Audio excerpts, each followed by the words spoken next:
Good evening, everybody. Welcome to the Evangelical Dark Web. Tonight, we're going to be discussing a few different topics, more in the political sphere than normal, but the first definitely does touch up on the spiritual sphere because this is something that Christians have been saying for a long time. And I kind of want to rub people's noses in a certain situation without being, you know, indulging in the vulgarity and stuff like that. And that's sort of the Glenn Greenwald story where he, had a certain tape come out and how this tape has largely proved what Christians have been saying this whole time. So I want to talk about that. I want to talk about also the TPUSA Faith, not TPUSA Faith, but Turning Point USA and their latest grift. And now that they're having ethos speak. And I know you have an article written on this that's going to be published in the morning. And lastly, Trump versus Elon Musk has broken out. And let's kind of dive into that to cap off the night. So, bit of a rundown for tonight because a lot of topics just kind of came together. And I think they're all sort of related because it's kind of like it's a political fight. And there's a lot of subversive forces. And I think Glenn Greenwald was one of them. And people like Elon Musk was a co-belligerent, but he was never on board with a lot of the Trump agenda, which meant, tighter border security measures. That also means you don't just import the third world. So that was always going to be a wedge between Trump and Elon, and it showcased itself shortly after Christmas. And here we are now. So, you have any opening thoughts on tonight? This past week, obviously we're not doing the Will Spencer story, but I learned this week that the worst part about internet pornography is the anti-Semitism. So, Right. Maybe I'll do some. I'll definitely write about the Will Spencer story, but uh, honestly, I haven't read it. It was so long, and when you just say things like that, and he's doubled down on that bad take, how serious should it be taken? Because his logic was essentially that if you know, your whether you believed in certain theories that turned out to be totally correct in 2020, uh, by his logic, churches should have inquisitioned prospective members on that in 2020 and 2021. So I see some chats coming in 9 o'clock local time in China. Well, we have to do sound checks because sometimes microphones lag and stuff like that. And, didn't really do a sound check properly last week. So what happened to Glenn? And the saxophone tape. Yes, there's a saxophone tape. So I think the area that and the way that I want to frame this issue is Matt Walsh versus Glenn Greenwald, because Glenn Greenwald picked a fight and he said something insane a month ago and it has not aged well at all. So this is a clip of Matt Walsh on the Tucker Carlson podcast, and this is him talking about adoption. A child being in foster care is far from an ideal scenario. It's very, very sad.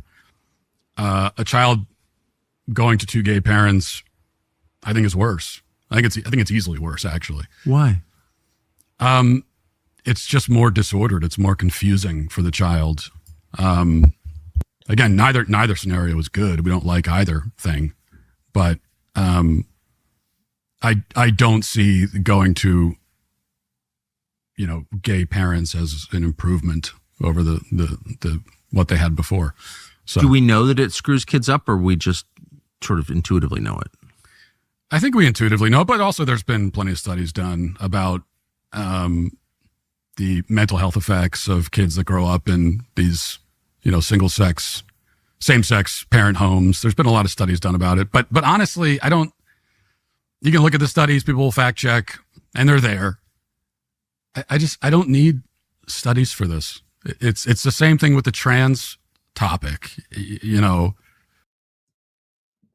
So that was Matt Walsh delivering some based lines there. I'll let you kind of dive into that first. I mean, we've seen the horror stories when you talk about these people that will adopt the children, and The then Zulaks. yeah, there was the one, I think it was Alabama, that is a pretty nasty case. So yeah, there's a lot of famous cases where you have molestation happening in the home when they adopt children, and generally they adopt boys. Or bi, but yeah. Yeah, or bi. Always seems to be that way. So, let's see.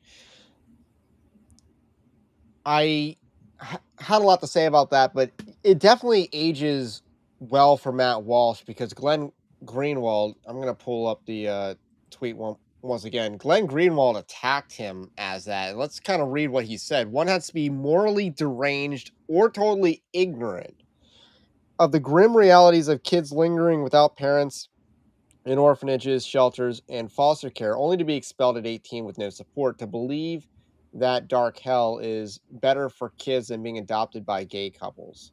So there's Glenn Greenwald saying that Matt Walsh is morally deranged. But here's the thing. The leaked tape of Glenn Greenwald showcase a lot of things. Obviously, there's a lot of sodomy, a lot of things that people should not do, a lot of unnatural acts, humiliation acts, and apparently there's a theory floating around that he released this on his own or whatever as part of the humiliation fetish. I don't know if I really believe that or not, but it's a little bit moot to me because I really don't care because people are trying to moralize this issue like, oh, it was leaked and that's wrong. And it's like nothing here is more wrong than what was in the tape. I mean, at the end of the day, if he didn't want to have it leaked, he wouldn't have done it at all. Like, again, if you're ashamed of what's in the content, well, you shouldn't have done it at all. And here's the thing, he's not ashamed. Yeah. And he's made that clear. He's doubled down on it, saying he's not ashamed.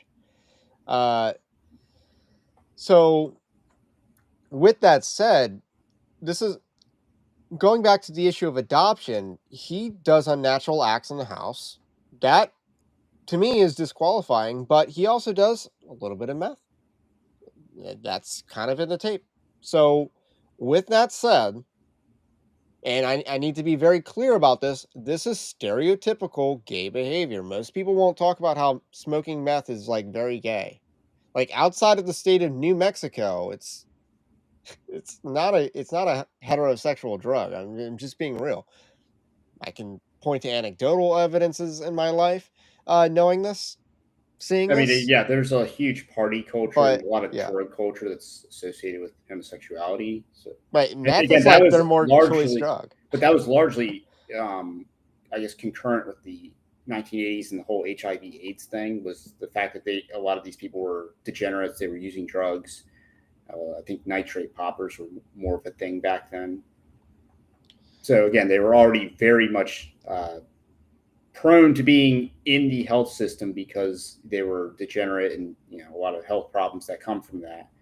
So I remember therefore they were very susceptible to people like Fauci to monetize for big bucks. I remember there was an article in Ohio pointing out the connection between methamphetamine use and homosexuality. Is like, how do we stop this? And it was kind of like a lament. It was like one of those woke articles that kind of treated it like it was a, this was a plague. Like these people are being victimized, even though, drug use is a choice and stuff like that. So I remember like seeing woke articles address this topic as well, but this is stereotypical gay behavior. Glenn Greenwald is a normal gay. He's not unique. He likes younger men, pretty normal. Does a little, illicit substances, very normal, and then unnatural fetishes. Again, not saying it's normal for the general population, but it is normal for his particular population. Like, that is the normal. Now, So again, there were the a lot facade he was putting on was not the normal. And he has 3 kids. There are 3 kids in this household with unnatural acts and illegal drugs. Now again, I don't quite know the lore behind this guy. Other than I can fill that in. he was a reporter. He covered certain scandals, I guess, that were kind of germane to a lot of like right wing interests. But The the Edward Snowden story. I kept wanting to say Edward Norton. No, Edward Snowden story. He was kind of behind that, and I guess that story, which you won a Pulitzer Prize for, gives him a free pass, and that's what I'm seeing a lot of in Conservative Inc. And I want to name some names here. I thought Elijah Schaffer defended him and obfuscated the issue. yeah, That's kind of a weird take from him because I'm he's not quite surprised on that because I mean he does give a lot of excuses for degenerate behavior, and obviously he's kind of in bed. he's not the cleanest person himself. He's not. So he kind of gives that grace to other people, perhaps too leniently. But obviously he kind of is in bed with the Fuentes and Groyper crowd while platforming various conservative ethos himself. So I mean, it kind of goes with the trade. Jason Whitlock, I find his take to be very disappointing because he's, I guess, one of the people. And here's my frustration: like, the beginning of John 8 is like seemingly almost always used to defend antinomianism. And he was kind of getting attacked with that, but he also ran with it. And it's like, no, like, first of all, nothing he's done in journalism outweighs the evil he did on in that video. Nothing he's done in journalism outweighs that. If Edward Norton didn't go to him, Edward Snowden didn't go to him, he would have gone to someone else. Yeah, I mean, again, what was that? How long ago would that have been? Like you're trying to act like what last decade's work is material to modern day politics. Man, America should not be. You should be ingratiated forever with the knighthood. America should not be a sports team, but politics to some degree should be. What have you done for me lately kind of matters in the world of politics and stuff like that. And again, I think Whitlock was too much on that angle of it. He did such great work at this point in time that I don't even know the whole thing other than maybe I heard the details of Snowden after the fact. But again, never heard of Glenn Greenwald before this.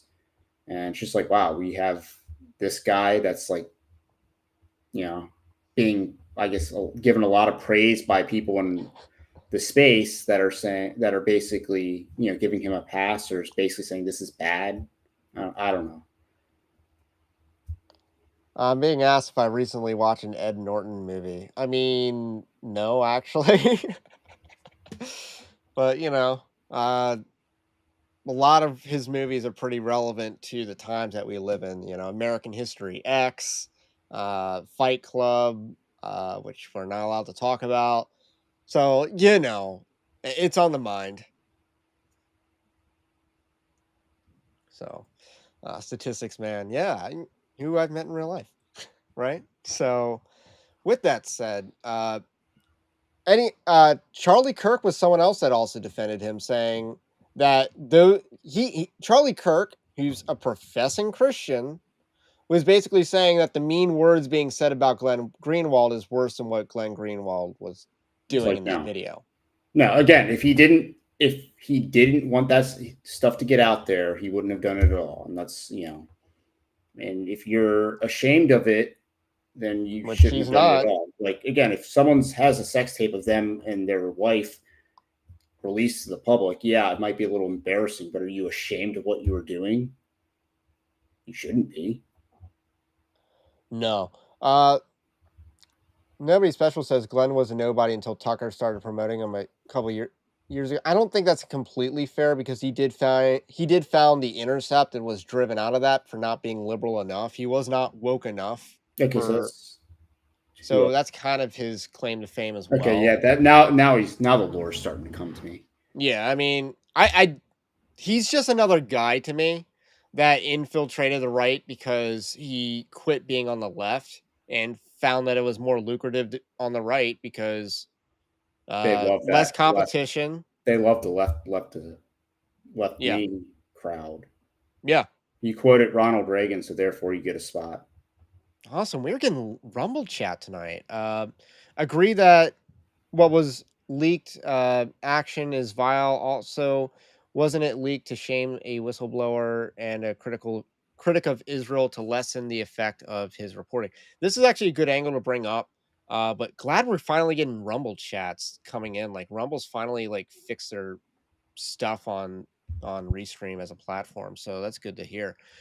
So with that said, yeah, this is another angle in why people are defending him is Glenn Greenwald's been critical of Israel, and obviously we're not strangers to being critical of Israel here, but there's no reason that what he said in or what he did here, there's no reason to say, "Oh, he's critical of Israel, he's our guy, therefore this stuff's okay." Like that does not flow, and I'm not going to allow that.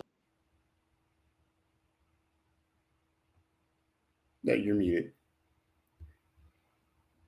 So that's kind of all I got to say about that. Like, I feel like this was an important proxy in Conservative Inc. And uh, Matt Walsh, he took a victory lap on that, because getting called morally deranged by Glenn Greenwald. I He took a mean, victory lap on that, and well deserved. Matt Walsh has kind of been like the hero the right needed this year to really rise up. And not that he hasn't done good work before that, but I mean, since Daily Wire's troubles have really come to light, and with Boring being outed, he's really been off the leash.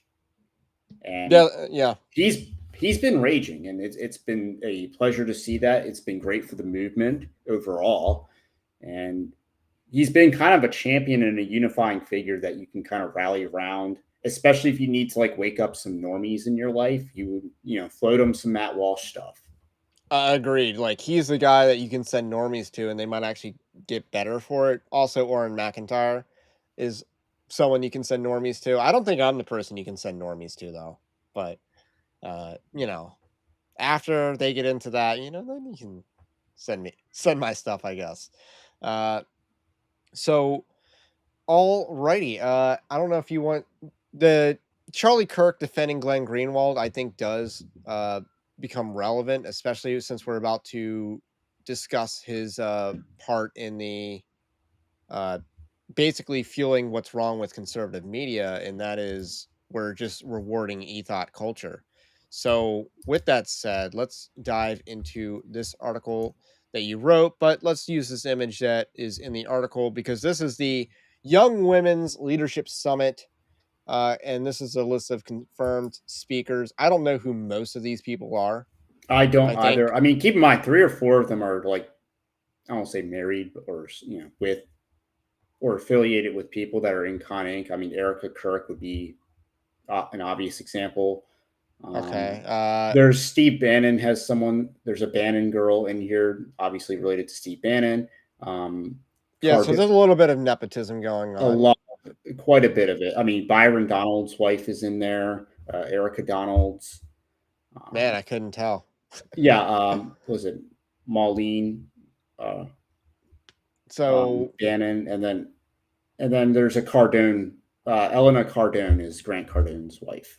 Oh, really? So, I was unsure about. I had thought that was the case, but I was not sure. And those are just the ones whose last names are somewhat familiar. I mean, a lot of the other ones, especially that bottom row, I just have no idea. They're just absolute no names. So there's a lot of grifting going on here, but obviously the biggest one that got attention was Nala Ray. So Nala Ray was a OF star that converted to Christianity. And we've kind of been following the story since it happened. She was on the Whatever podcast, went super viral, being super thirsty. Let's just put it like that. And claiming that, she will get your man to cheat on you. She was basically saying lines like that. And that she's that good that she can do that. And then she has a dramatic conversion story, gets married, and then now she's on the speaker circuit. But there was a what happened before this that you wrote an article about, and that's her grift into selling things for the faith. Yes, she started a ministry called the Anointed Pathway. This was probably sometime in 2025. Again, we covered it back in April. So it is more or less a recent development for her, but she's selling various courses basically as a life coach. And again, probably the most appalling is the pornography addiction course for $49.99, and that's per month, and it's like 75 days of like porn free. So that would be probably the most offensive aspect of it, is that a former porn star is selling porn addiction recovery services, even though she didn't actually have a porn addiction per se. Yes, she was in sexual content, but again, they're not doing it for the addiction. They're doing it because they want the attention and the validation. And her behavior is very indicative of that. And and let me point out some of the other courses and again, these are monthly courses. I mean, I saw someone that pointed out that it's reminiscent of how OnlyFans does its business content with monthly tiers. One of them is discovering your purpose, living a life that honors God, overcoming anxiety and fear, finding peace in God's promises. Again, what licensure does she have to offer these courses? There's even financial courses, which is completely ridiculous given that I think she confessed to having tax problems with the IRS, which is a stereotype for women of that profession. Hold on. That gives you a 0 out of 10 hammer financial score on the debt column if you have IRS debt. Yeah, and keep in mind, she confessed that when they're talking about how much money, whether she give the whole debate over whether she should give back her income and all that. She actually did say, well, she she didn't actually keep a lot of it because she IRS problems. Surprise, surprise. You're making all that 1099 income and you forget to save a little for the tax man. So it's you got to save a little bit if you're self-employed. So IRS the feds coming take 15 the feds take 15.2%. You dummy. But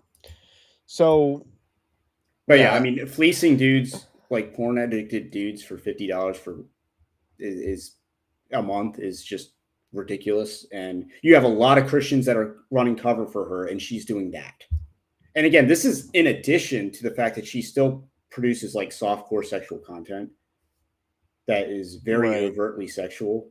Yeah, she had like a cooking video. Yes, she does multiple cooking videos where she strokes the rolling pin to roll the dough. I wonder what that gesture is reminiscent of. Right. She's obviously doing some eye gestures that have certain names attached to them that resemble sexual content. Right. And yeah, this is what a converted Christian woman does. No, it's ethot behavior. You're just doing it with clothes on. Yeah, different audience, and it's easier.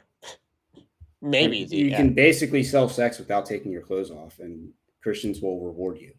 Yeah, I mean, I see that all the time, especially in Catholic circles. Let's throw them under the bus for a second, because they have a huge ethot problem. Maybe Orthodox do as well, but smaller population, smaller problem.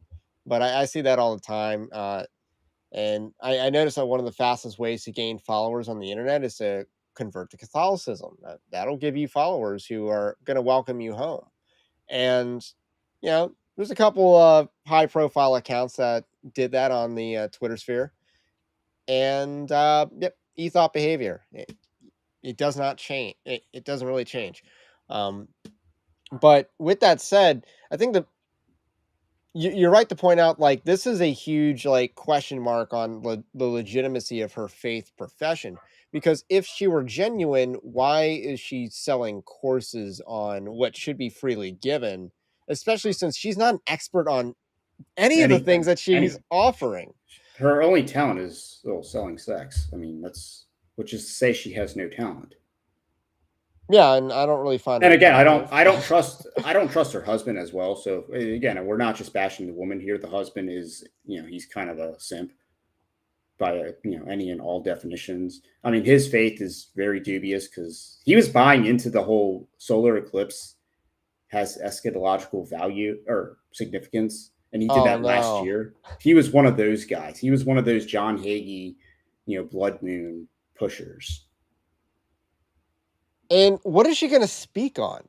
Because here's the thing about Nala Ray's testimony. It's not very compelling. Like, to me, it's like, hey, I did all the bad things and it all worked out for me anyway. And that's the message that would come across. Again, you're going to have a lot of people, oh, she can help women transition out of pornography into, being a conservative ethot, because that audience is right there, that door is open. And obviously, yeah, she's going to have first mover advantage, but it's bad enough Conservative Inc. just platforms these girls that just, they're willing to do just about anything. I mean, again, we talked about this before. You have Manhattan Institute hiring a girl who was, allegedly sleeping with someone that worked at the Manhattan Institute. But yeah, they hired a girl that did sex work. Obviously, right. Babylon B. Yep, Babylon B. Hiring Ashley St. Clair, who sold pictures of herself under the age of 18, allegedly. Allegedly that, but I'm not sure if she actually did that or whether she was claiming to be underage. Yeah, I don't quite know, but I mean, if she was reported to be 26 at the time when the whole Elon Musk thing happened, so that would have placed her. She's also been reported to be 31. That's why it's so questionable. So whether she's 26 or 31 would answer the question of whether she was underage when she was doing that. But here's my hot take. If you have ever done OF, you should be blacklisted from conservative media.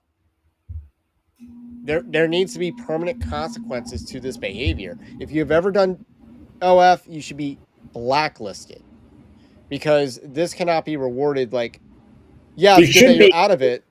You shouldn't just be able to, I got a Christian audience now or a conservative audience now, and just like be able to transition into the industry, like from one industry to another and you basically suffered no consequences.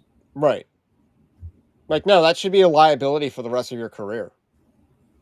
If, if the person who steals, if the person who, maybe does a homicide, if a person does a manslaughter, maybe less so, but let's say it was a drunk driving manslaughter, then they get burdened by that sin for the rest of their life. And to me, there should be a lasting consequence on going into OF, into that industry. This is the problem with Conservative Inc. as an institution, and this is, we've talked about this quite a bit. They love hiring women over more qualified, more talented, more intelligent men, and part of it is literally because it's selling pornography to your audience. That's what they're doing. That's why Fox News is notorious for having attractive blondes on their lineup. I mean, they did it first. They really did. And Bill O'Reilly. When you talk about Fox News women, there's a type, and you all know, and everyone knows what that type looks like. And obviously, Conservative Inc. just does it too. They're selling sex to their audience. They just get better looking women. It is pacifying. It is designed to pacify the audience from actually being, able to effectuate change in their environment. It's basically, it's the same effect as pornography on culture. Opium for the masses. Exactly. It's a sedative. I think you were more familiar with this. We got Stout-Hearted 97 says, I liked Andrew Wilson's take on Steven Crowder's show, where he said that these type of women move from status in the world to status in the church to run from the reputation of their past. I think you said something about Crowder being against this, which I actually found to be a surprising take. So Crowder's show yesterday, so this would be the his June 4th episode. Yes, he actually did talk about this pretty much at length. I mean, the only thing he didn't really touch on, because he talked a lot about the whole selling courses and selling Christianity, and even brought the fact that her ministry model is like OnlyFans. He kind of cites the fact that she said that on whatever podcast that she doesn't have a ministry, which presumably was before she launched her ministry. So she doesn't have a ministry. Well, now she does. And she basically turned her conversion story into a ministry to sell. And, Crowder is actually correct to bring up that objection. And that's I'm just saying, pretty much similar to what Andrew Wilson's saying, is she's basically trying to monetize and basically, transition from one audience to the next. And again, Christians kind of get, bamboozled by that. They want to believe it. And it's a good instinct to want to believe someone's salvation. Like, obviously, we were rooting for it to be true, but we always had concerns about this being fake and disingenuine. And again, it's And not like there's not male examples like Russell Brand. Russell Brand, he's someone I wanted it to be real, but he's pro-gay, and that has not changed, and he knows better. Like he's selling he new quotes age. Romans, he quotes, I don't know if he quotes First Corinthians, but like you've read the books. He's selling new age garbage to his audience. So, yeah, Russell Brand's a great example of a male equivalent of Nala Ray. Also, an example, like Nala Ray is a fairy tale conversion story. It is not a I hit rock bottom and Christ saved me. It is I was at the top of the world doing degeneracy, and then I got saved. Or she might have just been off the now I'm peak. going to translate. Now I'm going to switch gears entirely. And who knows how long she was collecting like subscription revenue after converting. But like that was a big issue at the time. There is an angle that, I mean, part of what Wilson's saying is, you have all these girls that, they do the, they hoe around in their 20s and then they convert into their 30s to essentially, find a man and to mate. That's probably part of what his angle on that is. Right.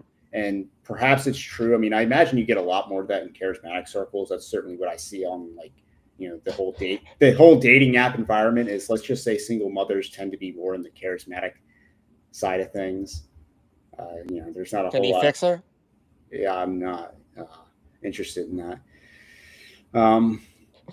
But yeah, you'll see. So they do tend to gravitate towards the more, let's just call it, feminized sex of Christianity versus, the whole Reformed bro culture that might be more associated with like Presbyterian or even like Reformed Baptist circles or even Catholic for a lot of the people that are converting to Catholicism. Really? I would have thought Catholics would have been up there. I mean, it might be mixed, but. So, yeah, we do have more people on the list. The other angle on the ministry thing is that it could be a ruse to help out with their tax problems by using essentially ministry as a tax write-off. That could be another angle here, but it would probably not be soon enough to find a 990 if it was filed. But I doubt she's making that much money off of it. But again, we said at the time and back in April that she's using the ministry to essentially elevate herself into the conference scene. That's the real play. Because a lot of these people that are in the conference circuit, they have their own little host ministries, which are probably not very large, like individually. But, this guy has this ministry. Like Radical for David Platt would be one example. Obviously, Joel has his Right Response. James White has his Alpha and Omega. But they, everyone has their each little silo in their own little castle. And then they, from there, they can kind of do their, they then elevate to the conference circuit. So it's kind of like, how do you set yourself up for that kind of circuit? Well, you have a ministry that's your own ministry first. One day I'll be in the conference circuit. Looking forward to it. Yeah, apparently it's a pretty successful channel. I'd say booming podcast right now. And, again, one thing that's interesting is that when I was looking at, remember when they did that whole podcast tournament thing on like social media, and it's like, yeah, I'm pretty sure our podcast audience is larger than a lot of people's, and we weren't invited. I'm okay. I'd rather not be invited on their 128 name list. Yeah, I mean, I'm fine with that. We're cooler because we're not on there. Yeah, I'm fine with not going up against like Haunted Cosmos in round one. I'm perfectly fine with not being humiliated out of the first round. Like, why bother? So let's get back into the list of speakers. Let's talk about. I want to start off with Tulsi Gabbard, who there is no appeal with her. She's very blunt. She's BoomerCon bait. Because again, if they were 20 years younger, they would be very interested in that. She's a communist that has a decent sense of foreign policy. But we can find a lot of our own people that aren't communist to fill that role. There's no reason for her to be speaking here. There's no reason for her to have been appointed by Trump either. She's not that popular. No, she doesn't have like appeal on both sides. She doesn't. So Yeah, I mean, anyway, generally speaking, the Democrats largely disown their own that when they leave the party. I mean, there might be some exceptions that are men where this applies to, but I mean, obviously, I wouldn't count Joe Rogan, but maybe is Tim Pool would be a decent exception. is Given Alex that Clark she's the a T, detransitioner? I don't quite know. I mean, she's TPUSA. She is a health, kind of like a Make America Healthy Again. I thought that was one of girl. these people was a detransitioner. I don't. I thought it was a brunette, but so that doesn't narrow it down a lot. But anyway, I mean, she is a TPUSA podcaster. That's all I didn't Erica really. Clark. That's Erica Kirk. That's Yeah. Charlie Kirk's wife. Okay, so he's doing the whole charismatic thing where you're elevating your wife to be a speaker, co-pastor, I guess, co-senior pastors. Is that their future? At least in this industry. Alina Habba, the lawyer that would rather be pretty than smart. Yeah, I mean, she was Trump's lawyer during the New York trial. Obviously, Trump didn't win that trial, but I don't think the best lawyers in the world would have been able to defend him against the charge of paying his lawyer's retainer like 30 times, because every time he paid it, that was one count of fraud. And obviously, she's 41. She's attractive She's in 41. her own right. She's attractive, and obviously, she's a U.S. attorney, I think, in New Jersey. Okay. So I So mean, she yeah, got she has a rewarded. career. She has a career. She has, but she is mostly associated with, being Trump's lawyer. And obviously, I think she was probably his lawyer because she's a decent looking woman in her own right. Brett Cooper. I actually think okay. As far as people who belong on here, because I don't know who Alex Clark is, I guess. So if I'm right about my guess, then definitely say so in the chat. But Brett Cooper, I do know who she is. I don't think she's the most conservative person out there, but she is talented at making content, and she definitely used the Daily Wire's astroturfing campaign to her benefit. But in all fairness to her, they could have astroturfed and there's a lot of people that could be astroturfed and have been astroturfed and have not panned out. So she had some talent. Yeah, and she's likable. I'll give her that. I mean, but at the end of the day, she's not really a leader. Like, what is her vision for the world or her aspiration? What's her positive vision of the future? And I can't really associate her with anything like that. She makes content that reacts to a lot of cultural happenstances. She'll talk about dating, the whole dating crisis from more of a woman's perspective, but nothing that's like overly unique. And we got Ali Stuckey, who, to her credit, was a trailblazer when it came to getting in early. She benefited from early mover advantage in Conservative Inc. Being the millennial conservative and stuff like that. Not sure why I use air quotes for that, but yeah, that was her handle, conservative millennial or whatever. So she milked that, built a platform. She put in the groundwork for it. I do give her credit on that. Does she have the best ideas in the world? Probably not, but I mean, I kind of I she's throw like in, the most qualified person we've discussed here as far as okay. I mean, I kind of call her feminist light in the article because I mean, she defended the Horish dancing video with the cups. Yeah, she has a lot of weird takes And like that. Eddie Robles did a video on that, and that was what triggered Doug Wilson to attack Ogden to countersignal them in order to get his interview with Matthew Peterson or whatever on the Blaze. Which, funny No, enough, it was Matt Keeby, yeah, something like that. one of the guys at the Blaze. Like one of the little people at the Yeah, Blaze. even Not though even like a big, not even like a big shot. Even though he was recently on Aaron McIntyre, so which probably would have had no interference from the Blaze one way or the other. Right. Yeah, if the Blaze were interfering with Aaron McIntyre, you would have noticed, or you would have noticed that some people would not have been booked. Riley Gaines, I don't care for her. Like she did the eThought calendar a year ago, and maybe she did it again last year. but she does the ethot calendars, and I don't view her as courageous. Like, she's not a leader. She's You someone lost that to was it, a man.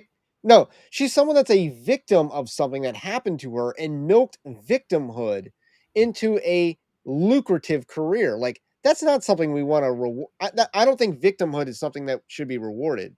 Like, Kyle Rittenhouse should have gotten the treatment that Riley Gaines got. Riley Gaines, like, the courageous time to have, like, done something or said something was at the time or before the Leah Thomas thing, or Will Thomas, whatever the name is. So that was the time for courage. Being a victim, and I'll agree, she's a victim of something, but that's not heroic. That's not leadership.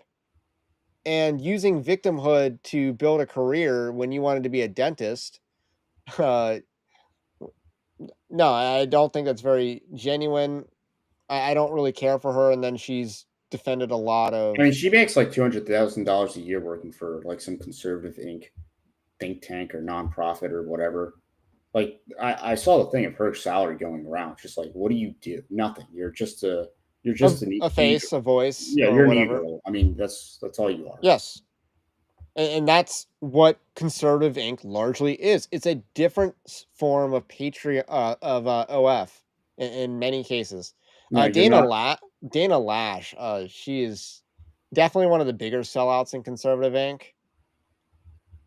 Again, someone who's been in the industry a long time. She defended like Black Rifle Coffee Company, and when they pretty much said that they hated their audience. By the way, I believe Black Rifle Coffee Company is they pass an early life check, if you know what I mean. So unsurprising development there.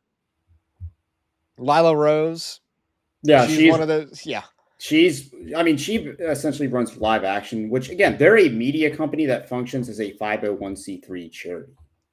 Again, I hate the notion of media companies operating as charities because it's a complete subversion of U.S. tax law. And you're taking advantage of charitable contributions to basically run a media company. Because again, look at her Form 990. It's like a third of it is basically marketing expenses because you need to retain your donors. So you're sending them mailers and stuff. So soliciting donations is like a third of what they do. And then again, what's the other two-thirds? Paying like salaries, content, print media, like that's a lot of what they're doing. It's a media company. It's not an actual advocacy organization. Yeah, and they can't lobby because they're not a 501c4. Yes. And she's also like a feminist on the issue, I believe, that because her and Kristen Hawkins were being paraded around as they're pro-life feminist, really. And because of that, they don't believe in accountability for the aborted mother, and therefore they're not good on the issue. I mean, again, and they lost the debate to Destiny. I mean, the pro-life movement sucks with its messaging, and it's all from all camps in the movement because you're the abolitionists who are willing to sack elections to win on abortion, which they'll never do. And then you have these people, which they're doing they're trying to appeal to women on abortion. That's never going to work because at the end of the day, a lot of women will choose sisterhood over virtue, and they need that card on the table just in case they ever need it. And that's the attitude. It's their break glass and emergency issue. And you need to actually denigrate the behavior as low status before you can really get women to come on board. And that's not the message that happens when you say, well, these people are in a crisis and we need to care for them. No, you need to say that these people are whores and, they are doing it because they're sexual degenerates. Right. Congresswoman Beth Van June, I don't know who that is. I couldn't tell you enough. Unremarkable congresswoman, as far as I can tell, because I've never heard of her. She's obviously, maybe she has something, in her past, like every other female congresswoman. Lee Island Baker, I don't know who that is. Yeah. Nancy Mace, why is she there? The biggest whore in Congress. Yeah, the one. Like you have the OnlyFans girl standing next to basically the biggest prostitute in Congress who, falsely advertised that she was going to show the world her nudes. Yeah, she teases that for attention. Yes. And But she supported, hey, Riley Gaines, who supported, you know, the guy who swam against you at the time? Nancy Mace. I assume that was 2021, right? But when did she change on that issue? she hasn't really. I mean, she is functionally transgender. Yeah, I Like you mean, spent your entire life invading male spaces. You are a transgender, yeah, it really is. Like, there's including the not U.S. Congress, for the record. right. The Citadel being the primary example. Like, she's made fun of as a joke in King of the Hills. Like, women, like the women who entered this Citadel. Like, they make a passing joke about that in King of the Hill. That was pretty interesting. I Other than Nala Ray, I don't know who the rest of these people are. So Yeah, I mean, I a don't lot think of we them need to are talk large. about the I rest mean, of again, them, but Erica Donald's, that's Byron Donald's woman, which I'm not shocked that Byron Donald's has a type, and that's what she looks like. I'm not shocked at that, um, but yeah, I mean, maybe he's on a Clarence Thomas trajectory. hey, again, not all. I don't know. I don't know. Clarence Thomas has a good marriage, right? I think that's kind of all I wanted to talk about this. But actually, one last thing: where's the Young Men's Leadership Summit from Turning Point USA? And yeah, so that's the real issue here is that Turning Point USA is platforming women in the industry. It's more or less just I called it conservative matriarchy in the article because that's basically what it is. I mean, why are they doing this? The movement is not there. Like if you're looking at what the online right where the right is, they're not in favor of this. This is just they're Well, not in favor of egalitarianism. They're not in favor of elevating women over men. this isn't a new conference, just to be clear. It's It's not not, new. I mean, but Ashley it's St. out of Clair's been touch. doing it for a while. But it is out of touch with where the industry is. I Like, mean, Turning Point USA has always been out of touch to some degree. yeah, I mean They're always a lagging indicator of where the conversation is. They've yeah. always lagged, and the fact that they're not leaning into men. You know what? Local the local central committee where I live, the guy who's on the committee. So there's 9 people on a central committee for the Republican Party of a county, and he was telling me we're going to target young men who recently registered to vote to register as Republicans. I'm like, you're actually following the data? It's like, yes, we are. And he was, he's one of the good guys on the central committee. But the fact is, like, he was very blunt. It's like, we're going to target men to register as Republican in this county. No, I was and like, keep wow. I'm actually impressed that we got Republicans in leadership, even if it's on a local, small time level, actually paying attention. They understand the vibe shift and they're acting accordingly. But Conservative Inc. largely doesn't want to do that, and that's why so many people on the outside can rise up. And keep in mind, this is where Trump comes in as being very important to the conservative movement is in terms of reshaping how the game is played because he actually knew how to play the game. He didn't do the Mitt Romney or the post Mitt Romney approach of, we got to pander to minorities and non-whites or we will lose elections in perpetuity. I mean, Trump came down the escalator and was, obviously he made immigration and trade his biggest things. He basically went Pat Buchanan and Ron Paul. Obviously, he had some more, libertine elements in his past, but as a platform and from a policy standpoint, he has sought to represent the conservative side and basically be the embodiment of Pat Buchanan's vision or fulfill what Pat Buchanan could not have fulfilled. And he pandered to men.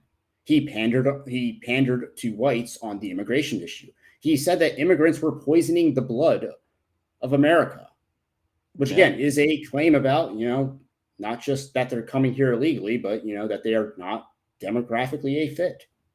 Or American.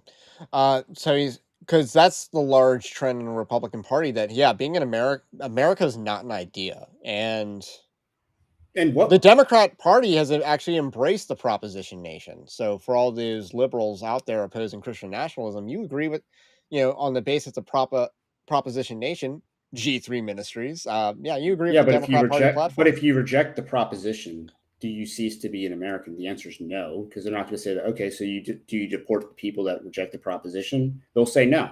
Yeah, the other So irony they is don't that actually believe in the proposition nation. They just believe that, hey, if you're here and you can check a box, then you're an American. right. The other irony to that is every other Western country is calling themselves a proposition nation. When proposition nation in the United States context is like we're the only nation like this. It's like every other nation's saying the same thing, Yeah, but they're Canada, it's not. Yeah, the UK even. Ireland, Yeah, like really? like they're using the proposition nation idea in all these different countries. It's not just in the United States. So that's a good segue into the Trump thing. So Trump versus Elon Musk. Oh, I think we have more on this real quick. Okay. Because let me just mention Megyn Kelly for a second, because when Yes. Trump was running masculine politics, Megyn Kelly was counter signaling. And Yeah. this was over the Madison Square Garden rally, which all this Trumpomania and he's appealing too much to the men, and he needs to be more appealing to the women. What's he going to do? Go on the call her daddy podcast like Kamala Harris? I mean, again, well, the funny again, remember the whole thing about the Call Her Daddy podcast? Wasn't that the podcast that Kamala Harris did that they had an entire they yes. spent like $1 million to produce a studio for it? Yes.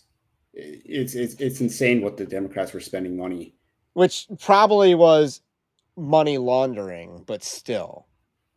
But again, a lot of these women want the Republicans to pander to women like Megyn Kelly, who not really conservative in her lifestyle. No, because didn't her ex-husband say, "I wanted a wife," and so did she? Well, I mean, unfortunately, he said something like that because I wish the article. I don't say I wish, but you kind of wanted the article to be a lot more salacious than the headline suggested. But basically, she was basically a man in the marriage, and she claimed that it's not a claim that she was a lesbian, which right. you kind of wish the headline delivered or was so they kind of led you on a little bit. But yeah, she wanted to basically be a career-driven woman, and she's telling women out there. So all these conservative influencers, we need to win the women. Well, you actually have to tell the women that they need to be wives, they need to be mothers, and that's where their value and their fulfillment comes from. Also, it's not actually useful for you from a political standpoint. Nothing we can do legislatively, I mean, nothing we do legislatively will fix the birth rate crisis. Because the birth rate crisis is driven by career women. It's driven by women in the workforce. And you can have all the laws against pornography. You can have the laws against adultery. You can have all the laws that you can have pro-marriage incentives and tax rates and all this other stuff, which, by the way, we do have child tax credits, and they're pretty nice on my, coming from my perspective, they've been pretty nice.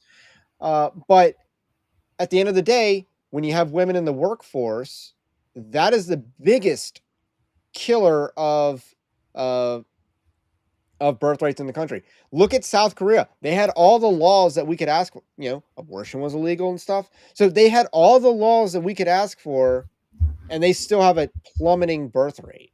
Why? Yeah, because women in the workforce. You need to change the culture in order for any economic policy to essentially be a little bit of gasoline on a fire, but you actually need a fire to exist before the gasoline, throwing gasoline. Now, ironically, maybe AI taking over some things will make it so that more men are in the workforce and more wives stay at home. Maybe that's the robots can actually save us. I don't know. Yeah, I mean, I think it's too early to tell where AI. It is, and that's the trouble. Is we don't know where this is going to land, because part of me is AI is not going to be as advanced as people are saying, but you know what? Robots are taking over. That's the other side. I mean, so to continue on the point, Megyn Kelly basically is doing you can be the girl boss and do it all and still have kids whenever you want, and that's just not true. And encouraging that is just encouraging basically the longhouse of the Republican Party, which is the biggest problem in the Republican Party. Because, I mean, Zionism, that's on terminal decline. You now have people openly talking about certain questions in public. You now have people questioning the constant cash flow to a foreign country in the Middle East. You have people basically questioning why is our interest tied to them. So long term, that's done. Yeah, And, and the and JD Vance being vice president is a huge step in that direction. You have Donald Trump. boomers trying to get us into war with Iran is not going to work. And I also don't think that war is really winnable at this time. Not. Look at a map. Yeah, one thing about the Persian people, they don't like sailing. They don't like ships. Iran has like no prominent seaports, which sure means that, okay, maybe America could land a beachhead if we were to do an amphibious invasion of Iran, which, by the way, Iran makes a lot of really nice drones and kamikaze drones. They're really good at that.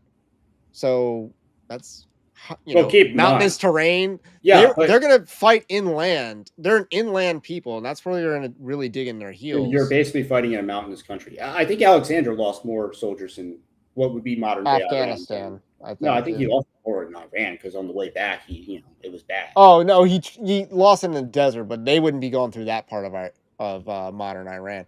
He had the biggest struggles in Afghanistan, or Bactria, as it was called at the time. But I mean, part of it is if America were to launch an amphibious invasion, which would be from an Arab country, from one of our Arab partners, then you essentially get on the beach, and then next thing you know, there's a mountain like 10 miles. It's very defensible terrain. So, just look at a map, understand topography, and know we can't beat Iran. But along that, even if America takes over Iran's port, like, in order to do a logistical operation, like, Iran's just going to destroy their own port to deny America the usage of it. So it's like, how are we going to supply troops inland? Unless you want to invade Iran, or invade Iraq and then invade Iran. Long term, the ZOG is dead, but you still have to deal with the fact that the Republican Party is controlled by these women. And, you have Mike Johnson going out there and basically pulling the Doug Wilson playbook and blaming these young men in their mother's basement for milking the welfare system. There's no statistical data to back that up. Yet Mike Johnson is making that claim. And it's avoid making other claims that would be a lot more realistic pictures of the situation on who is actually using the welfare system and abusing it. And, they generally don't have the most normal English sounding names. Yeah, I mean, there is a problem with some young men, anecdotally speaking, there is a problem with young men who don't want to work. I'm the type of person that, when I'm not like quit my job or whatever, but now that I run my own business, like I basically wake up and work and then, take a couple breaks throughout the day, but and then get work on this, which is technically also a job, and then go to sleep. So that's basically my entire day is working and eating and stuff. Like, I don't get to Netflix and chill or whatever. Unless you mean that as a euphemism, but I don't get to I don't get to just watch streaming shows. I do spend time with my wife, but that's about, the most fun I have these days that are leisurely activities. So with that said, Trump versus Elon Musk. This is a battle that's been raging for a while. And it flamed up past Christmas with the H-1B visa thing. And Elon Musk retreated hard on that. But the fight wasn't over then because Trump wavers on that issue, I think. And he does play both sides, but his policy history has been pretty consistently against or limiting of H-1Bs. So if you judge him by his first term, then, the idea of that Elon Musk was going to get what he wanted was not consistent with that. And the thing is, I think a lot of people in the Trump administration, because personnel is policy, were not going to just open the floodgates on H-1Bs. So that was like the beginning of the fissures. But then we have the big, beautiful bill, the BBB, that, is just so massive. The BBB that Trump has endorsed. And this has been very controversial on the right because of fiscal conservatism issues, and then some other details in the bill. Like I want to talk on the AI thing, and then this bill also has a lot of immigration legislation in it. So with that said, let me touch on the fiscal conservatism angle. Yes, Name one congressman that's ever lost an election for spending too much money. So if the Republicans don't pass this bill, I think they lose the midterms Yes. by far. Yeah, but even political calculus aside, you don't. Well, I guess it is political calculus. You don't actually have the numbers to have a perfect fiscally conservative bill that balances the budget. You don't actually have the numbers in the House of Representatives, and yeah, you can blame illegal immigration on that for giving the Democrats upwards of 30 seats. Again, if you listen to Thomas Massey, who makes those claims, that he's not voting for a bill that contains the immigration enforcement mechanisms that could actually help mitigate those factors and also penalize immigration, which again gives the Democrats seats in Congress. But Mike Johnson has like a 5 to 8 seat majority or something ridiculously low. He does not have the capital to play with that a lot of these critics thinks he has. And one thing that's interesting about this bill is when they're making the headlines about how Congress has only passed 5 bills year to date or under Trump's term, that's because they're working on this giant bill, the BBB. So, yeah, you're not going to get a fiscally responsible bill, but at the same time, I also think if we end the Federal Reserve, we get rid of most of the debt. If you list up the top 4 creditors of the United States, it's the Federal Reserve, the federal government, Japan, and then China. Theoretically speaking, there's pretext. Congress could legislate the 2 of them away. The top 2 creditors of the United States away. Those could be legislated out of existence. For right which now, would be de-inflationary, by the way, because you would be eliminating a large supply of money from the supply of money in the United States. Well, for right now, we technically, Jerome Powell has been doing a good job at decoupling America's finances from Europe, which is part of what's driving the whole war in Ukraine, is that the Europeans need this war to continue in perpetuity. And obviously, London really wants this war. Canada really wants this speaking war. of fiscal responsibility, Elon Musk. So you brought up Ukraine, right? Yeah. If Elon Musk, if you want to be fiscally responsible, turn off Starlink in Ukraine. That'll end the war real quick, because you know how hard it is to fight a war where both sides have satellite images and know where the other side's coming and can drone strike and all that other stuff. That's why that war is so stable, because both sides have the satellite. They can watch each other's playbook, and it's very hard to just maneuver troops and do surprise attacks and maneuvers like that. You can't just blitzkrieg someone, because they can see you mounting troops and stuff like that. But if Elon Musk cared about fiscal responsibility, turn off Starlink in Ukraine. That'll end the war real quick, and America won't be funding a Ukrainian puppet state anymore. But he doesn't care about that. But on the financial angle, again, I think Jerome Powell is doing a good job at decoupling America from European banking system and also strengthening the dollar long term, which again is very supportive of Trump's policy. Is there problems with the Federal Reserve? Sure. But a lot of that stuff is going to be like final boss level fights.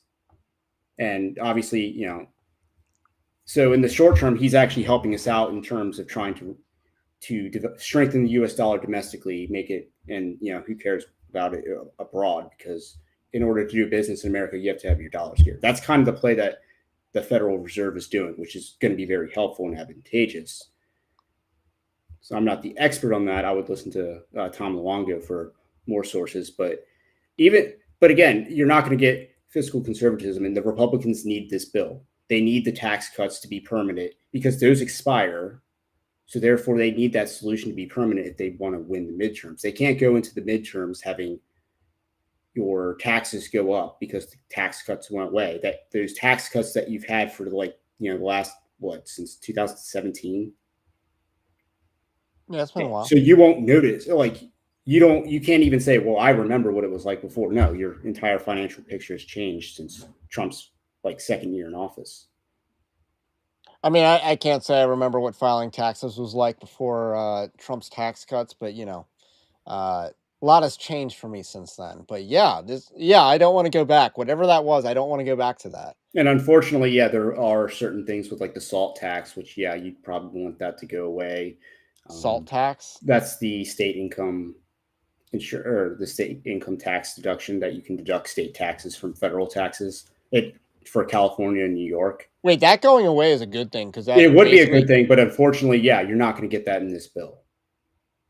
Yeah, I would like to see that eliminated because that would punish people. That would punish California, and perhaps I'm fine with doing that. And that would incentivize states to lower taxes. Like the federal government allowing some states, especially since not all states have income tax, to allowing people to deduct state taxes from their federal income tax. That basically incentivizes those states to raise taxes. Yeah, I mean, again, those are also rich Democrats that are taking advantage of that. Again, I imagine that's because you can't do that because you have New York Republicans that need to win. But California has the 5 highest income tax brackets of all the state taxes in the United States. They have the 5 highest brackets. So, no, I don't want to help I don't want to help those people out. So, we got to use the BBB to slap our enemies around. Yeah, I mean, the big friend-enemy distinction. The big thing here is immigration. The BBB needs to reward, it needs to please our friends, and it needs to whack our enemies. And in this case, the immigrants, it's giving the government a lot of the tools that it needs and the funding that it needs in order to tackle the immigration thing. It's also restricting legal immigration by essentially making it financially punitive. Yeah, especially anyone claiming to be an asylum seeker. Yes, it's going to nickel and dime them. And that's what a lot of the provisions do. It's giving. I think there's a fine for being ordered. If you are getting ordered to be deported, you have to pay a fine for that. It's like there's stuff that's not even enforceable or logical, but it's hilarious to just put it in there as a punitive and spiteful measure because that's honestly the treatment that these people who have invaded our country deserve. We've been treating them far too graciously. And deporting them is the moderate solution. Yeah, I mean, again, if you want to have asylum, you have to basically pay $1,500 at least in order to have an application fee. Yeah, I mean, raising that application fee, and then you have to recurrently pay that $550 for every 6 months. Yeah, every 6 months to be eligible to work. So they're going to make it punitively expensive to where these people can't afford to legally take advantage of. Then the appellate filing fee is like jacked way up. It was like $110 or $25 or something like that. Yeah, and now it's like way higher. Unaccompanied children, that's $3,500 initial fee. Huge. So they are going to nickel and dime it as essentially a punitive measure as a deterrence. Yeah, and I'm here for that. What else does it do for the issue of immigration? Like you said, it limits the numbers. You said it. Let me start from the beginning. Okay, so over 60 billion for ICE or for Customs and Border Protection, 46 billion for the wall. So you're actually 46 billion for a wall. Well, we're actually going to get the wall with the BBB. Yes, so Congress actually did its job. Like 10 plus years later. 5 billion for customs facilities. So those are probably going to be short-term detention facilities. So these camps, they're going to construct camps of concentration. Yes, they're going to do that with the money, which you need to do. It's called hub and spoke. That's how FedEx works. You need hub and spoke camps of concentration to deport people en masse. You can't just do P2P deportation. That's way too inefficient. So they're hiring a collective 8,000 people. So we are getting some more agents. They're not IRS agents, so that's good. And again, it looks like they're going to be paying out bonuses and some retention money. Or hiring bonuses. So again, it looks like they're going to try. They're actually putting an incentive in the bill to get these people hired and trained quickly. The federal government has a hiring freeze, doesn't it?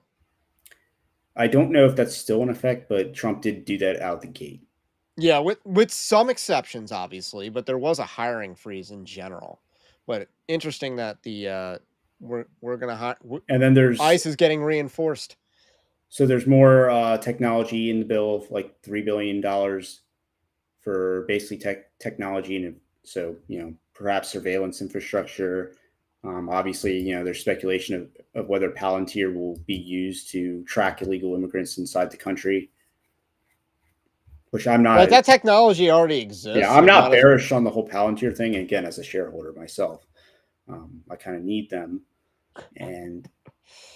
But yeah, I mean, yeah, nothing they have on you is any different than what everyone else has on you. Maybe in the future we'll do like an evangelical dark web investing thing, like, see how I'm investing, but it would be you, not me, because we had different investment strategies in general. But yeah, but you're the expert more so on the stock market, because you knew what Palantir was and Nvidia was long before I ever did. So yeah, maybe if we want to do that, do something like that for members and stuff, like, you'd be down, right? Sure. I have no time to implement that. Look, though. I mean, there's like three things I'm good at predicting: politics, stock market, and then ethos speaking at TPUSA. I definitely called Nala Ray speaking at in the conference circuit. Yeah, and I think he even called the exact conference. But I didn't name a specific conference. I would have thought it would be like Passion Conference, honestly, but. So I would have thought she would have gotten the other thing in this bill that's controversial is the ban on state regulation of AI. And I was like, I'm not sure I support that, but then it's like my brain thinks about it and I kind of be like, you know what, I'm down for that. I'm down for, the federal government regulating AI, since first of all, I believe that we're going to have control of the federal government at the executive level for the next 8 years. Like, I think JD Vance is going to win in 2028. So it's more a matter of who's in charge, not the size of the government at the moment. And then you had another take on this. So, I'm trying to wonder what take. So you likened it to the car industry. Yes. So this has to do with, to me, it's about preventing the states from regulating what is functionally interstate commerce, because you could have California, and it would be California. They would put out some bill about AI that might be punitive or restrictive or something. Either way, we don't know quite what it would be, because it would be from California. It might even be like California doing like Hollywood copyright protections on AI as a local level. Again, it would be something that would regulate what would functionally be interstate commerce. And California essentially does that with the car industry right now. Like, much of what you're seeing with electrification is because all these states sign on to the California plan. And Maryland and Virginia and DC, I believe, would be, I don't know if DC really has much of a auto sales industry, but yeah, Maryland and Virginia would be two states that are following California's lead. And just to be clear, that has made the price of cars skyrocket. Yes. So the number one thing that's increased the price of cars is not just inflation, but it's actually electrification, because every vehicle has a different engine than it would have had like 10 years ago. So entirely new powertrains because of electrification. So that's what's driven up the cost of vehicles. And that's all because California, and obviously the Biden and Obama era regulations. But the big thing is the fact that a lot of states are forced to basically electrify their auto sales. And it's because California can functionally regulate industries because of its size. And again, that is a violation of the Constitution of states regulating interstate commerce. Yeah. I mean, the Constitution was written in ways that created measures to prevent one state from having that much power over the other states. New Jersey Compromise and stuff like that. Like that is the spirit of the Constitution's, the thought that went behind the Constitution. Yes, that's the spirit of the Interstate Commerce Clause, is that California can't just regulate the auto industry, which affects every single state. Like, the Rust Belt states, they had the auto plants. You can't have California's policies throw those people out of jobs. That's again, that's bad. It's bad for interstate relations to have California ruining the jobs in Michigan. Like, this isn't a big government thing. This is, hey, the Interstate Commerce Clause is a power specifically given to Congress, and maybe not to specifically prevent problems like California arising, like what we're seeing with the auto industry, but definitely the spirit of that. Now, again, one thing you might see that is regulation on AI would be copyright infringement. that if you can't AI someone's likeness without paying them royalties, so to speak. So that might be some, but again, you wouldn't want California regulating that on their own. That would need to be federalized. Right. So that, again, there, a lot of the areas where it would be reasonable to have regulation need to be national.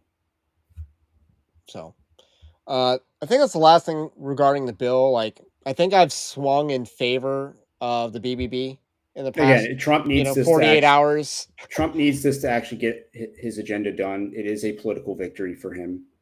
It secures a lot of the tax cuts that we're enjoying right now, and that I don't want to do without. So it builds a wall. Okay, and again, you had me at the immigration stuff, because I remember that immigration stuff, but I didn't remember. Oh, that's all in the BBB. Yeah, and so we need this. And we shouldn't let small issues hold us up, because if we do, then we'll end up with the worst bill. This is the best option on the table. You're not getting a better offer. And if you negotiate, you lose. You're really just negotiating against yourself. I mean, you should have, if the time to have negotiated was when you're compiling the bill in the first place. Like, do your job as a congressman. And don't just grandstand. Yeah, and again, that's a lot of people like Thomas Massey, but when you're part of the No Caucus, you literally get nothing done, which then means that the speaker has to rely on Democrats to get that bill across the aisle or across the finish line, and that means you have to make deals with the Democrats in order to get that done. And to think, oh well, then they'll just come to us and cave on like all these ridiculous demands. No, that's just not how it works, because then you lose the rhinos that are in the center. Again, you don't have the numbers to get the bill you want, so this is the bill that you have to have. I'm going to do a last call for questions, but let's do the super chats in the meantime, especially the super chats that have questions. Who else feels like Trump and Musk are both trolling right now to force the swamp's hand? So I don't see it that wouldn't be the angle.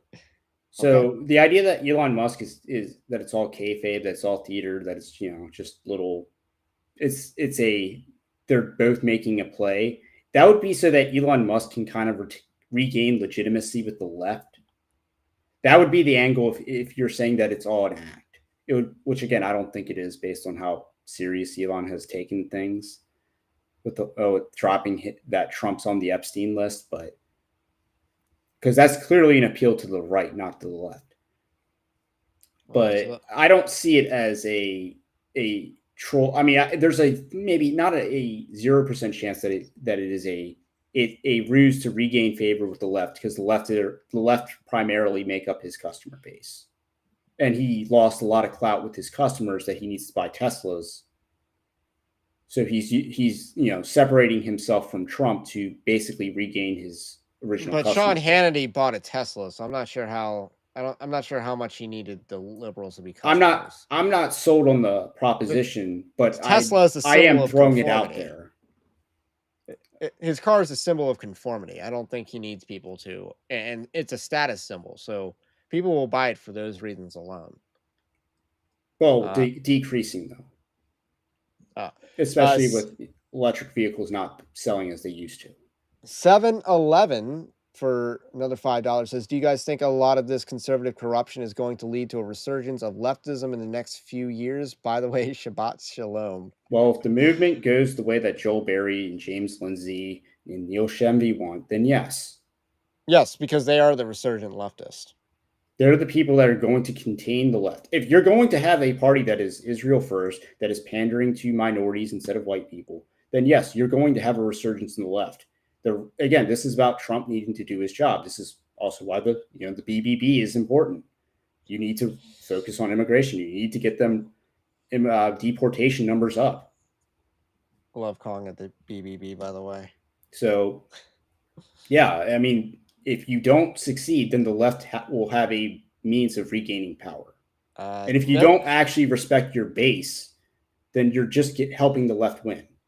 Yeah, I mean, I think we're going to win this time. Unlike the, I think the Buckleys had their day in the sun, but now you have National Review supporting the Harvey Milk ship. Yeah, I think they're toast. I honestly thought that was parody when I first saw it. And then I go on National Review's website. and saw that it was real. It was I'm not gonna totally write an article on that. Ray is saying he didn't read an article because it was too long. Like, I didn't read it yet, but I will write on the Will Spencer article. It was look, it's a lot of people are celebrating Pride Month this year, and if I read that, my head's just gonna be spinning from all the gayness. To quote Ricky Bobby. But yeah. I haven't gotten around to it. Was like I read it, I'm like, oh, or I clicked on the link and I'm like, whoa, this is really long. But instead, I'm having fun ratioing Doug Wilson at the moment. Let's see. Nobody special for another $5. Thank you, sir. Milo said it on Tim Pool. Yep. That two things that cannot be separated, and he's right about that. And again, if Will Spencer has his way, the left regains its power too. Because again, you're chastising young men, even though they're not actually what you say they are, but you're still chastising your audience. If Donald Trump got out there and started bashing young men as, oh, get out of your mother's basement and stop milking the welfare system and step up and marry the former prostitute in your church, he would lose his audience. Yeah, because it's not a compelling You don't message. see Trump have contempt for his audience. It's not a compelling message. You know what is a compelling message? White Boy Summer, which is not a victimhood narrative. It is more about I don't want to say self-empowerment because that's a little self-improvement as far as like fitness culture. Like fitness culture, taking responsibility for things in your life and getting outside, not video games. Like, yeah. Like it doesn't, I mean, it glorifies gamer culture a little bit, but it's not like Fortnite gamer culture. It's Hawaiian t-shirts though, Yeah, a little bit of There's a casual outdoorsiness to it. I'm late. Did we talk about the Will Spencer article yet? We've sprinkled it in. I've sprinkled it in. I've talked about like the two worst things about it. I'll probably write about that over the weekend, Saturday or Sunday. And then, but we didn't talk about that tonight. Let's see. South Korea is a colony. Robot nannies. Oh man, that is the robots will be nannies so that the mother can go to work more. But I think there's going to be fewer jobs. Like I think a lot of jobs are going to get replaced, and a lot of those jobs are email jobs. So. Yeah, I mean you're going to have a lot of like businesses that are able to use, I guess they'll call it AI, whether it actually is or not, who knows? But because a lot of things get called AI these days that are just regular data mining. Nancy Mace is crushing the GOP faster than AIPAC. And again, that's the biggest threat. Because again, young men are your biggest gains in terms of voting blocks. And again, it's unique to Trump. It hasn't necessarily translated to the down. Bolero with a super chat asking more effeminate, Lindsey Graham or Nancy Mace. I'm going to say Lindsey. Yeah. He's not beating the rumors with his behavior and his sucking up to certain foreign leaders, and I'm not just talking about Netanyahu, also Zelensky. So, what is it? And Nancy Mace is acting like a man, except yeah, and that's what's scary about her. Except when she's selling herself sexually. Where is Defiant Baptist? We've never had him on the live stream. I haven't. We'll see. Are you hiding him under the floorboard? Yeah, because he's the other guy on Team Evangelical Dark Web. But he writes pseudonymously, so he has our support. And maybe I'll might expand the team a little bit some more. But for now, he's doing his thing, and it's all good. So with that said, that's all the questions we have for tonight. And that's really all I got to say. We covered a multitude of topics tonight. Had some fun. So with that, have a blessed day. Stay based.